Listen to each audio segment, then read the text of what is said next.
Hello, আসসালামু আলাইকুম। আলপনাস family blog থেকে লাবণী বলছিলাম। চলে আসলাম খুব সুন্দর দুটি রান্না নিয়ে। অবশ্যই কী রান্না হবে দেখাবো। সেটা হচ্ছে লতি শুটকি দিয়ে আজকে লতি রান্না করব, আর সাথে হচ্ছে বাইম মাছ ভুনা করব।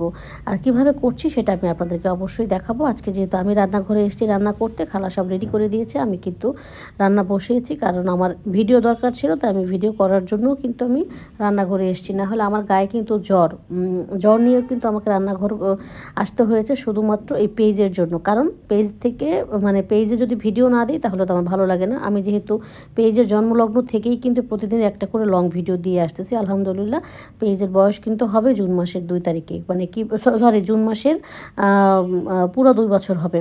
তো যাই হোক, আরও 3 মাস 4 মাস বাকি আছে মেবি। তো আমি পেজ মানে আমার এই ব্লগিং পেজ নিয়ে আমি কিন্তু সবসময় খুব সিরিয়াস ছিলাম, এখনও সিরিয়াস আছি। জানি না সামনে থাকতে পারবো কি না। তো রান্না যেহেতু আমাকে করতে হবে, খালা যেহেতু করে সবসময় সব রান্নাই, কিন্তু আমাকে মাঝে মাঝে একটু রান্নাঘরে আসতে হয়, জ্বর শরীর নিয়েও আমাকে আসতে হয়েছে। তো রেসিপি আকারে আসলে কিছুই দিলাম না, কারণ সবাই আপনারা লতি রান্না করতে জানেন শুটকি দিয়ে কীভাবে। তবে শুটকিতে এবং লতিতে কিন্তু একটু রসুন বেশি দিতে হয়, এটা একটু মাথায় রাখলেই হবে। কারণ রসুনের পরিমাণটা বেশি হলে না খেতে ভালো লাগে, তাই না? আর বাইম মাছটা ভুনা করব, সেটাও আপনারা জানেন কিভাবে ভুনা করব।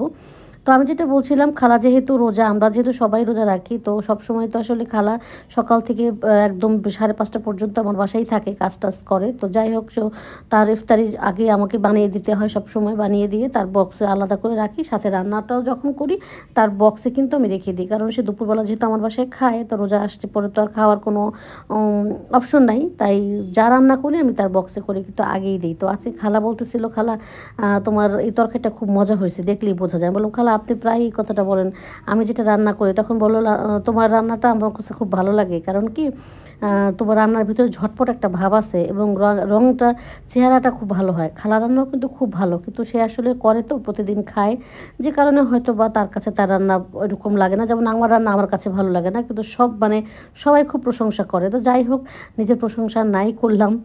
তো আমার যেহেতু ভিডিও প্রয়োজন ছিল, আমি কিন্তু একটু রান্নাঘরে চলে এসেছি। শরীরে জ্বর নিয়েও আমি এই নিয়ে 2-3 বার বলেছি, কারণ ওই যে বললাম পেজ নিয়ে আমি খুবই মানে সচেতন। কি বলবো, সচেতন না হলে তো আসলে কোনো সময় কাজ করা যায় না, বা সিরিয়াস না হলে, মনোযোগ দিয়ে না হলে কিন্তু কাজ করা কিন্তু পসিবল হয় না। তো আমি কিন্তু সুন্দর করে যে মাছটা একটু একদম কষাবো, মাছটা কষানোর পরে কিন্তু আমি পানি দিব। আমি একটা রিলসে বলেছিলাম যে মাছ কষানো বা মাংস কষানোর পর অবশ্যই পানি দিয়ে সিদ্ধ করতে হবে। আমরা যখন মাছ সুন্দর করে কষাই তখনও কিন্তু মানে প্রপার কিন্তু সিদ্ধ হয় না। তাই এই জন্য মাছ মাংস সবসময় সিদ্ধ করেই খেতে হবে, সবাই জানেন মোটামুটি। তারপরেও তো দেখা যায় কি মানে শরীরে কোনো রকমের যেন কোনো প্রবলেম না হয়, মানে সিদ্ধ মানে কম হলে সেটার দিকে একটু আমাদের নজর দেওয়া জরুরি। তো যাই হোক, আমি কিন্তু ভয় দিতে গেলে একটু ঝামেলা হয়ে যাচ্ছে। আর এদিক দিয়ে ছোটো ছেলে যেহেতু রোজা ছিল, বললো, মা আমাকে একটু পোলাও রান্না করে দাও, একটু সাথে একটু মাংস দিও। তো অল্প একটু পোলাও রান্না করা হয়েছে, এটা খালাই করেছে। আমার যেহেতু গরুর মাংস রান্না করাই থাকে ফ্রিজে ডিপে সবসময়, ওখান থেকে নামিয়ে একটুখানি মাংস দিয়ে আধা পট চালের মতো, আধা পট 1 পটের একটু কম হবে, ওর জন্য একটু ইফতারির জন্য এই আয়োজনটা করলাম। ওর যেহেতু ইফতারি খায় না আমার ছোটো ছেলেটা, বড় ছেলেটা ইফতারি করেছে, বাট ছোটোটা এটা দিয়েই একদম সে ইফতার সেরেছে। তার আবার এই টাইপের পোলাও খেতে ভালো লাগে। তো সুন্দর করে কিন্তু খালা রান্না করে দিল, ঠিক এমন হবে আগে থেকেই সে জানে। আজকে এই পর্যন্ত, সবাই ভালো থাকবেন, আল্লাহ হাফেজ।